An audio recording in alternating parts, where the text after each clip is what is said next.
നമ്മൾ സയൻസ് പഠിച്ചിട്ടുണ്ട്, കമ്പ്യൂട്ടറും പഠിച്ചിട്ടുണ്ട്. അങ്ങനെയാണെങ്കിൽ ഇത് രണ്ടും തമ്മിൽ അങ്ങ് ചേർത്താലോ? വയനാടിലെ ഉരുൾപൊട്ടിയ സ്ഥലങ്ങളുടെ ഡീറ്റെയിൽസിനെ പറ്റി നമുക്ക് മനസ്സിലാക്കാം. മാത്സിലെ കുറെ കാര്യങ്ങൾ നമുക്ക് ചെയ്ത് നോക്കാം. ഇതൊക്കെ തന്നെ പറ്റുന്ന അല്ലെങ്കിൽ ഇതിനെ പറ്റി ഒക്കെ പഠിക്കുന്ന ഒരു ചാപ്റ്റർ ആണ് നമ്മുടെ 7ാമത്തെ ചാപ്റ്റർ ആയിട്ടുള്ള ലേണിംഗ് സയൻസ് ത്രൂ കമ്പ്യൂട്ടേഴ്സ്. അപ്പൊ തുടങ്ങാം. It's me Darshin. Today we are discussing SSLCIT chapter 7 learning science through computers. നമ്മൾ ഈ ഒരു ചാപ്റ്ററിലൂടെ 3 സോഫ്റ്റ്വെയറുകളെ പറ്റിയിട്ടാണ് പഠിക്കുന്നത്. അതിൽ ആദ്യം പഠിക്കുന്നത് സ്റ്റെല്ലേറിയം എന്ന് പറയുന്ന ഒരു പ്ലാനറ്റേറിയം സോഫ്റ്റ്വെയർ, അതായത് ആകാശത്തിലെ പല കാഴ്ചകളുടെയും സിമുലേഷൻസ് നമുക്ക് കാണാൻ പറ്റുന്ന സ്റ്റെല്ലേറിയം എന്ന് പറയുന്ന ഒരു സോഫ്റ്റ്വെയറിനെ പറ്റി പഠിക്കുന്നുണ്ട്. പിന്നീട് നമ്മൾ ക്വാണ്ടം GIS അഥവാ QGIS എന്ന് പറയുന്ന ഒരു സോഫ്റ്റ്വെയർ, ഇതൊരു ജിയോഗ്രഫിക് ഇൻഫർമേഷൻ സിസ്റ്റം സോഫ്റ്റ്വെയർ ആണ്. ഭൂവിവര വ്യവസ്ഥ എന്നാണ് നമ്മൾ അതിന് മലയാളത്തിൽ പറയുക. അതിന്റെ ഒരു സോഫ്റ്റ്വെയറിനെ പറ്റി പഠിക്കുന്നുണ്ട്. പിന്നീട് നമ്മൾ പഠിക്കുന്നത് ജിയോജിബ്ര. നമുക്ക് ജിയോമെട്രിക് സ്ട്രക്ചേഴ്സ്, അതായത് മാത്സിലെ പലതരത്തിലുള്ള ജാമിതീയ രൂപങ്ങൾ നമുക്ക് തയ്യാറാക്കാൻ വേണ്ടി പറ്റുന്ന ജിയോജിബ്ര എന്ന് പറയുന്ന സോഫ്റ്റ്വെയറിനെ പറ്റിയിട്ടൊക്കെയാണ് നമ്മൾ പഠിക്കുന്നത്. Which function key is used to you open the location window in Stellarium. സ്റ്റെല്ലേറിയത്തില് ലൊക്കേഷൻ വിൻഡോ ഓപ്പൺ ചെയ്യാൻ വേണ്ടി നമ്മൾ യൂസ് ചെയ്യുന്ന ഒരു ഷോർട്ട് കട്ട് ഉണ്ട്, അല്ലെങ്കിൽ ഒരു കീ ഉണ്ട്. അത് ഏതാണ് എന്നാണ് ചോദിച്ചിരിക്കുന്നത്. ഈ ഒരൊറ്റ ചോദ്യമായിട്ട് നമുക്ക് പഠിക്കേണ്ട, അതിൽ ഏറ്റവും പ്രധാനപ്പെട്ട കുറച്ച് ഷോർട്ട് കട്ടുകൾ നമുക്ക് പഠിക്കാം. സ്റ്റെല്ലേറിയം നമ്മൾ ഓപ്പൺ ചെയ്തിട്ട് അതിൻ്റെ അകത്തുള്ള ടൂൾ ബാർ ആണ് ഇവിടെ കാണുന്നത്, താഴെ കാണുന്നത് സ്റ്റാറ്റസ് ബാർ ആണ്. ഇതിന്റെ അകത്ത് വളരെ പ്രധാനപ്പെട്ട കുറച്ച് കാര്യങ്ങളുണ്ട്. ലൊക്കേഷൻ വിൻഡോ, ഇത് ക്ലിക്ക് ചെയ്ത് കഴിഞ്ഞാൽ നമുക്ക് ലൊക്കേഷൻ വിൻഡോ ആണ്. ഈ ലൊക്കേഷൻ വിൻഡോ എടുക്കാനുള്ള ഒരു ഷോർട്ട് കട്ട് ആണ് F6. Function key F6 click ചെയ്ത് കഴിഞ്ഞാൽ ലൊക്കേഷൻ വിൻഡോ കിട്ടും. ഡേറ്റ് ആൻഡ് ടൈം വിൻഡോ ആണെങ്കിൽ F5, സെർച്ച് വിൻഡോ ആണെങ്കിൽ F3. അതേപോലെ നമുക്ക് ടൈമിന്റെ സ്പീഡ് കൂട്ടാനാണെങ്കിൽ L പ്രസ് ചെയ്താൽ മതി. നമ്മുടെ കീബോർഡിൽ ഒരു ഷോർട്ട് കട്ട് ആണ്, കീബോർഡിലെ L പ്രസ് ചെയ്ത് കഴിഞ്ഞാൽ അതിൽ കാണിക്കുന്ന ടൈമിന്റെ സ്പീഡ് നമുക്ക് കൂട്ടാൻ പറ്റും. അപ്പൊ ഇത്രയുമെങ്കിലും എന്തായാലും നിങ്ങൾ പഠിച്ചു വെച്ചിട്ടുണ്ടാവണം. അപ്പൊ ഈ ഒരു ചോദ്യത്തിന്റെ ആൻസർ എന്താ? നമ്മളിവിടെ പറഞ്ഞിട്ടുള്ളത് ലൊക്കേഷൻ വിൻഡോ ആണ്. നമ്മൾ ആദ്യം തന്നെ പഠിച്ചത് ലൊക്കേഷൻ വിൻഡോ ആണ്. ലൊക്കേഷൻ വിൻഡോ എടുക്കാനുള്ള നമ്മുടെ ആ ഒരു കീ എന്ന് പറയുന്നത് F6 ആണ്. സോ റൈറ്റ് ആൻസർ എന്ന് പറയുന്നത് F6. ക്ലിയർ അല്ലേ? അടുത്ത ചോദ്യം. Which city located 300 kilometre north of the arctic circle is known as the gateway to the arctic. Arctic വൃത്തത്തിന് 300 കിലോമീറ്റർ വടക്കായി സ്ഥിതി ചെയ്യുന്ന ആർട്ടിക്കിന്റെ കവാടം എന്നറിയപ്പെടുന്ന നഗരം ഏതാണ് എന്നാണ് ചോദിച്ചിരിക്കുന്നത്. പ്രാക്ടിക്കലി ചെയ്യുമ്പോൾ നമ്മൾ ആ ഒരു നഗരത്തിലേക്കായിരുന്നു പോയിട്ടുണ്ടായിരുന്നത്.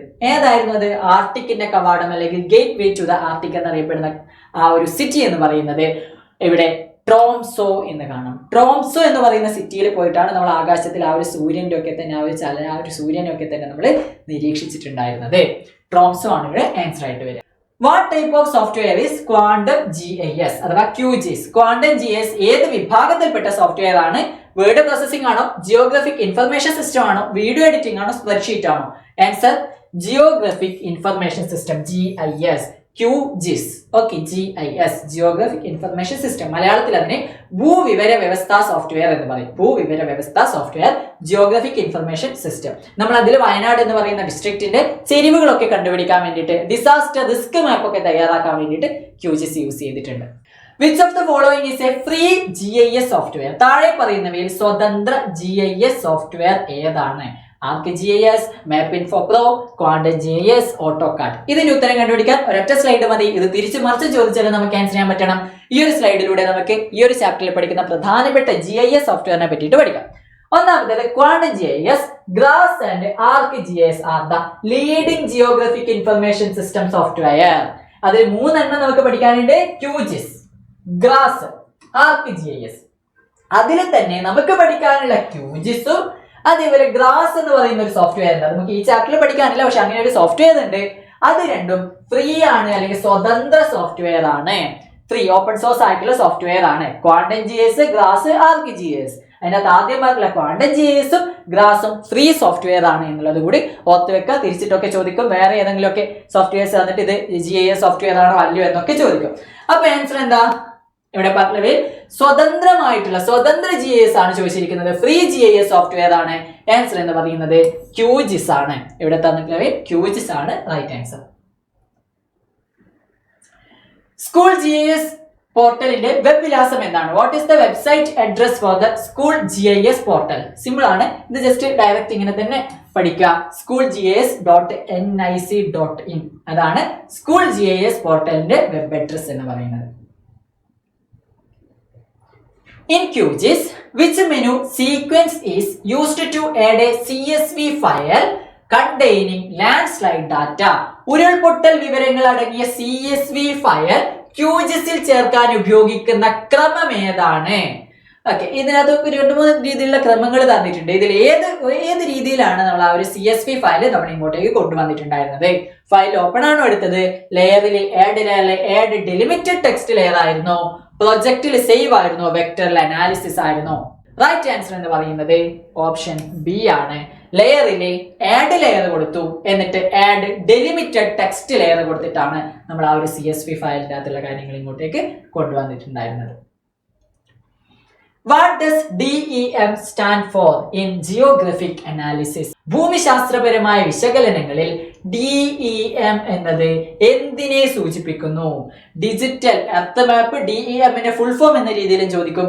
Digital earth map, digital elevation model, data entry management, district elevation മാപ്പ്.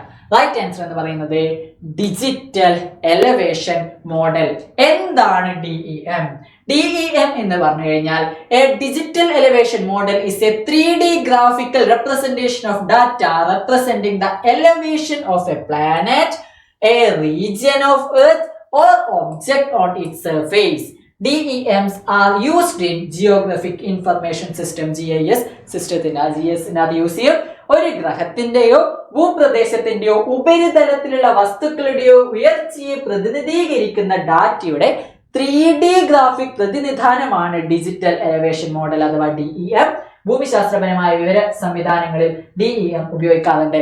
നമ്മൾ വയനാടിന്റെ ചെരിവുകൾ കണ്ടുപിടിക്കാൻ വേണ്ടിയിട്ട് വയനാടിന്റെ DEM ഡാറ്റ നമ്മൾ യൂസ് ചെയ്തിട്ടുണ്ടായിരുന്നു അല്ലെ? ഒരു 3D രൂപത്തിലുള്ളത് പ്രാക്ടിക്കലി ചെയ്ത് നോക്കിയിട്ടാൽ മനസ്സിലാവും, അല്ലെങ്കിൽ നമുക്കത് പ്രാക്ടിക്കലിന്റെ വീഡിയോയിലൂടെ കൃത്യമായിട്ട് അത് പഠിക്കാൻ പറ്റും. അപ്പോൾ അതൊരു 3D ആയിട്ടുള്ള രൂപമാണ്. അതിൽ ചെരിവുകൾ, നമുക്ക് വയനാടിന്റെ ഒക്കെ ചെരിവുകൾ കാണാൻ വേണ്ടിയിട്ട് നമ്മൾ അത് യൂസ് ചെയ്തിട്ടുണ്ട്. What is the keyboard shortcut to display the algebra view in GeoGebra? ജിയോജിബ്രയിലെ algebra view ദൃശ്യമാകാൻ ഉപയോഗിക്കുന്ന ഷോർട്ട്കട്ട് കീ ഏതാണ്? ജിയോജിബ്രയിനകത്ത് നമ്മൾ algebra view സൈഡിലുള്ള ഒരു algebra view നമുക്ക് കിട്ടാൻ വേണ്ടിയിട്ട് നമ്മൾ യൂസ് ചെയ്തത് Ctrl+Shift+A. Ctrl+Shift+A പ്രസ് ചെയ്ത് കഴിഞ്ഞാൽ algebra view എന്ന് പറയുന്ന ആ ഒരു വിൻഡോ നമുക്ക്, അല്ലെങ്കിൽ ആ ഒരു വ്യൂ നമുക്ക് കൃത്യമായിട്ട് കിട്ടും. Where can you type coordinates or equation in GeoGebra? ജിയോജിബ്രയിൽ സൂചക സംഖ്യകളോ സമവാക്യങ്ങളോ നൽകാൻ ഉപയോഗിക്കുന്ന ഭാഗം ഏതായിരുന്നു? നമ്മൾ ജസ്റ്റ് ഏതെങ്കിലും ഒരു ഇക്വേഷൻസ് ഒക്കെ കൊടുത്തുകൊണ്ട് അത് കൃത്യമായിട്ട് നമുക്ക് മുകളിൽ വന്നിട്ടുണ്ട് അല്ലെ? ഏതോ ഒരു ബാറിലല്ലേ നമ്മൾ കൊടുത്തത്? ഏത് ബാറിലായിരുന്നു? മെനു ബാർ ആണോ, ടൂൾ ബാർ ആണോ, ഇൻപുട്ട് ബാർ ആണോ?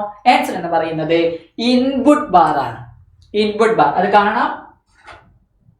ഈ രീതിയിൽ നമ്മുടെ ജിയോജിബ്ര ഉണ്ടായിരുന്നു. അതിലൊരു ഭാഗം മാത്രമാണ് കൊടുത്തത്. അതിൽ ഈ ഒരു ഭാഗത്തെയാണ് നമ്മൾ ഇൻപുട്ട് ബാർ എന്ന് പറയുന്നത്. ഈ ഇൻപുട്ട് ബാറിലാണ് നമ്മൾ ഈ രീതിയിൽ ഇക്വേഷൻസോ അല്ലെങ്കിൽ നമുക്ക് ആവശ്യമായ സൂചക സംഖ്യകളോ എന്താണോ അത് നമ്മൾ കൊടുത്തിട്ടുണ്ടായിരുന്നത്. അപ്പൊ അത് കൊടുക്കുമ്പോൾ കൃത്യമായിട്ട് അത് ഇവിടെ മാർക്ക് ചെയ്തിട്ട് വരുന്നത് നമ്മൾ കണ്ടിട്ടുണ്ട്. Which equation represents a line parallel to the y-axis? അക്ഷത്തിന് സമാന്തരമായിട്ടുള്ളത് പാരലൽ ആയിട്ടുള്ള ഒരു വരിയെ സൂചിപ്പിക്കുന്ന സമവാക്യം ഏതാണ്? y = 2 ആണോ, x = 1 ആണോ, x = y ആണോ, y = x² ആണോ? കണ്ടുപിടിക്കാൻ വേണ്ടിയിട്ട് നമുക്കിത് ഇതിലൂടെ ഇത്രയും ഇക്വേഷൻസിനെ പറ്റിയിട്ട് പഠിക്കാം. അതിൽ ഒന്നാമത്തത്, അതിൽ ആദ്യം നമുക്ക് y = 2 കൊടുത്തു നോക്കാം. നമ്മൾ താഴെയുള്ള ഇൻപുട്ട് ബാറിൽ y = 2 എന്ന് പറഞ്ഞിട്ട് കൊടുത്തു കഴിഞ്ഞാൽ നമുക്ക് കിട്ടാൻ വേണ്ടിയിട്ട് പോകുന്നത്, ഇവിടെ കണ്ടില്ലേ x ആക്സിസ് ഉണ്ട്. x ആക്സിസിന് സമാന്തരമായിട്ടുള്ള ഒരു വരയാണ് നമുക്ക് കിട്ടുക. ഓക്കെ, അത് ഈ വൈയില് രണ്ടിലൂടെ കടന്നു പോകും. x ആക്സിസിന് പാരലൽ ആയിട്ടുള്ള ഒരു ലൈൻ ആയിരിക്കും നമുക്ക് y = 2 എന്ന് പറഞ്ഞു കൊടുത്താൽ കിട്ടുക. അങ്ങനെയാണെങ്കിൽ അടുത്തത് x = y. x = y എന്ന് പറഞ്ഞിട്ട് കൊടുത്തു കഴിഞ്ഞാൽ താഴെ ഇൻപുട്ട് ബാറിൽ x = y എന്ന് കൊടുത്താൽ ആധാര ബിന്ദുവിലൂടെ ഇങ്ങനെ ക്രോസ് ആയിട്ട് ഇങ്ങനെ 45 ഡിഗ്രിയിൽ കടന്നു പോകുന്ന ഒരു ലൈന് നമുക്ക് കിട്ടും. അതിന് വേറെ പ്രത്യേകതകൾ കൂടിയുണ്ട്. ആ ലൈനിലെ പോയിന്റുകൾ എടുത്ത് നോക്കിയാൽ, ഞാനിപ്പോ ഇവിടെ A എന്ന് പറയുന്ന ഒരു പോയിന്റ് മാർക്ക് ചെയ്തിട്ടുണ്ട്. ഇവിടെ A എന്ന പോയിന്റും ഇവിടെ B എന്ന പോയിന്റും ഞാൻ മാർക്ക് ചെയ്തിട്ടുണ്ട്. ആ പോയിന്റ് എടുത്ത് നോക്കിയാൽ അതിലെ ഏത് പോയിന്റ് എടുത്താലും അതിന്റെ എക്സിന്റെ ഭാഗത്തും വൈന്റെ ഭാഗത്തും ഒരേ വാല്യൂ ആയിരിക്കും നമുക്ക് കിട്ടുന്നത്. ഓക്കെ, അപ്പൊ x = y ആണല്ലോ. x = y എന്ന് കൊടുത്തു കഴിഞ്ഞാൽ ഈ രീതിയിലുള്ള ഒരു ലൈന് നമുക്ക്. അടുത്തത് x = 1 കൊടുത്താൽ എക്സ് ഈക്വൽ ടു 1 എന്നാണ് നിങ്ങൾ താഴെ ഇൻപുട്ട് ബാറിൽ കൊടുക്കുന്നതെങ്കിൽ നമുക്ക് കിട്ടാൻ വേണ്ടിയിട്ട് പോകുന്നത് ഇത് y ആക്സിസ് അല്ലേ. ഈ y ആക്സിസിന് y അക്ഷത്തിന് സമാന്തരമായിട്ട് പാരലൽ ആയിട്ട് കടന്നു പോകുന്ന ഒരു ലൈന് കിട്ടും x ഈക്വൽ ടു 1 എന്ന് കൊടുത്താൽ. അപ്പോൾ നമ്മുടെ ആൻസർ കിട്ടിയില്ലേ?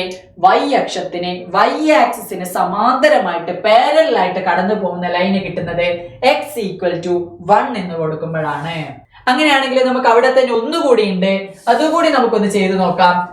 5 വണ്ണപ്പൂവേ 5 വണ്ണപ്പൂവേ. അവിടെ നമുക്ക് ഒന്നുകൂടി ഉണ്ട് y equal to x square. y equal to x square എന്നാണ് നമ്മൾ ഇൻപുട്ട് ബാറിൽ കൊടുക്കുന്നതെങ്കിൽ നമുക്ക് ഈ രീതിയിലുള്ള ഒരു പരാബോള ആയിരിക്കും കിട്ടുന്നത്. ഈ രീതിയിലുള്ള ഒരു പരാബോള ആയിരിക്കും കിട്ടുന്നത്. സോ ഈ ഒരു ചോദ്യത്തിന്റെ ആൻസർ എന്ന് പറയുന്നത് x ഈക്വൽ ടു 1 ആണ്. y ആക്സിസിന് സമാന്തരമായിട്ട് പാരലൽ ആയിട്ട് നമുക്ക് കിട്ടുക x ഈക്വൽ ടു 1 എന്ന് കൊടുക്കുമ്പോഴാണ്. ടൈപ്പിംഗ് എ ബ്രാക്കറ്റിനകത്ത് 1,2 എന്ന് കൊടുത്തിട്ടുണ്ട്. In GeoGebra create which geometric element. GeoGebra input ബാറിൽ ഈ ഒരു രീതിയിൽ ടൈപ്പ് ചെയ്താൽ ലഭിക്കുന്നത് ഏത് ജാമിതീയ രൂപമാണ്? ലൈനാണോ, പോയിന്റ് ആണോ, സർക്കിൾ ആണോ, വെക്ടർ ആണോ? നമ്മൾ ചെയ്ത് നോക്കിയിട്ടുണ്ട്. എ ഇങ്ങനെ ഒരു ബ്രാക്കറ്റ് ഇട്ട് 1,2 എന്ന് കൊടുത്തു കഴിഞ്ഞാൽ അവിടെ കൃത്യമായിട്ട് ഒരു പോയിന്റ് നമുക്ക് ഇങ്ങനെ കിട്ടും അല്ലെ. കൃത്യമായിട്ട് ഇൻപുട്ട് ബാറിൽ ക്യാപിറ്റൽ ലെറ്റർ എ ബ്രാക്കറ്റിൽ 1,2 എന്ന് കൊടുത്താൽ അവിടെ നമുക്ക് ഒരു പോയിന്റ് ആണ് കിട്ടുക, ഒരു ബിന്ദുവാണ് കിട്ടുക. സോ ആൻസർ എന്ന് പറയുന്നത് ഓപ്ഷൻ ബി പോയിന്റ് ആണ്, അഥവാ മലയാളത്തിൽ ബിന്ദു എന്ന് നമ്മൾ പറയും. Which equation can be used to draw a circle in GeoGebra? ജിയോജിബ്രയിൽ ഒരു വൃത്തം വരയ്ക്കാൻ ഉപയോഗിക്കുന്ന സമവാക്യം ഏതാണ്? സിമ്പിൾ ആണ്. റൈറ്റ് ആൻസർ എന്ന് പറയുന്നത് option B. Which option displays all information of a layer in table forming QGIS? ഒരു ലെയറിലെ എല്ലാ വിവരങ്ങളും പട്ടികയായി കാണാൻ QGIS ഉപയോഗിക്കുന്ന ഓപ്ഷൻ ഏതാണ്? അതിൻ്റെ അകത്ത് നമ്മൾ ഒരു ഓപ്ഷൻ ചൂസ് ചെയ്ത് കഴിഞ്ഞാൽ നമുക്ക് ആ ഒരു ലെയറിന്റെ അകത്തുള്ള എല്ലാ കാര്യങ്ങളും നമുക്ക് അവിടെ കിട്ടാറുണ്ട്. Open attribute table. B option B open attribute table. Which city host the famous white night festival in Russia? റഷ്യയിലെ പ്രശസ്തമായ വൈറ്റ് നൈറ്റ് ഫെസ്റ്റിവൽ നടക്കുന്ന നഗരം ഏതാണ്? Simple, saint Petersburg. ആ ഒരു ചാപ്റ്ററിൽ കൃത്യമായിട്ട് വൈറ്റ് നൈറ്റ് ഫെസ്റ്റിവലിനെ പറ്റിയിട്ട് നമ്മൾ പറയുന്നുണ്ട്. അപ്പോൾ വൈറ്റ് നൈറ്റ് ഫെസ്റ്റിവൽ നടക്കുന്നത് റഷ്യയിലെ സെന്റ് പീറ്റേഴ്സ്ബർഗ് എന്ന് പറയുന്ന നഗരത്തിലാണ്. താഴെ പറയുന്നവയിൽ സ്വതന്ത്രവും ഓപ്പൺ സോഴ്സുമായ GIS സോഫ്റ്റ്വെയറുകൾക്ക് ഉദാഹരണങ്ങളേവ? ഫസ്റ്റ് നമ്മൾ പഠിച്ചിട്ടുണ്ടല്ലോ ഒരൊറ്റ സ്ലൈഡിലൂടെ. അത് മനസ്സിലായവർക്ക് ഇതൊന്ന് സിമ്പിൾ ആയിട്ട് കിട്ടും. ഫ്രീ ആയിരിക്കണം, അതേപോലെ ഓപ്പൺ സോഴ്സ് ആയിട്ടുള്ള ആ ഒരു സോഫ്റ്റ്വെയർ ഏതാണ് എന്നാണ് ചോദിച്ചിരിക്കുന്നത്. നമ്മൾ പഠിക്കാനുള്ള ക്വാണ്ടം GIS-ഉം അതേപോലെ തന്നെ ഗ്രാസുമാണ് ഫ്രീ ആയിട്ടുള്ളത്. To observe from the moon surface in the stellarium, what should be done? സ്റ്റെല്ലേറിയത്തിൽ ചന്ദ്രോപരിതലത്തിൽ നിന്നുള്ള നിരീക്ഷണം സാധ്യമാക്കാൻ എന്ത് ചെയ്യണം? സിമ്പിൾ ആണ്. നമ്മൾ ചെയ്തു നോക്കിയവർക്ക് അത് എളുപ്പമായിരിക്കും. Select moon under the planet in location window. Location വിൻഡോയിലെ പ്ലാനറ്റിൽ നിന്ന് മൂൺ ചൂസ് ചെയ്യാം. യെസ്, നമ്മൾ ഇവിടെ ലൊക്കേഷൻ വിൻഡോയിൽ നിന്ന് മൂൺ ചൂസ് ചെയ്യണം. Select moon in landscape tab. Landscape ടാബില് മൂണും ചൂസ് ചെയ്യാം. അന്നേരം നമുക്ക് മൂണിൽ നിന്ന് ആകാശം കാണുന്നത് പോലെ നമുക്ക് കിട്ടുന്നതാണ്. ഓക്കെ, ഈ രണ്ടെണ്ണമാണ് അവിടെ ശരിയായിട്ടുള്ളത്. ഇത്രയും ചോദ്യങ്ങൾ എന്തായാലും ഒന്ന് പഠിച്ചു വെക്കണം. ചാപ്റ്റർ കൃത്യമായിട്ട് പ്രാക്ടിക്കലി ചെയ്ത് നോക്കാം. മറ്റൊരു IT വീഡിയോ ആയിട്ട് നമുക്ക് വീണ്ടും കാണാം. ബൈ.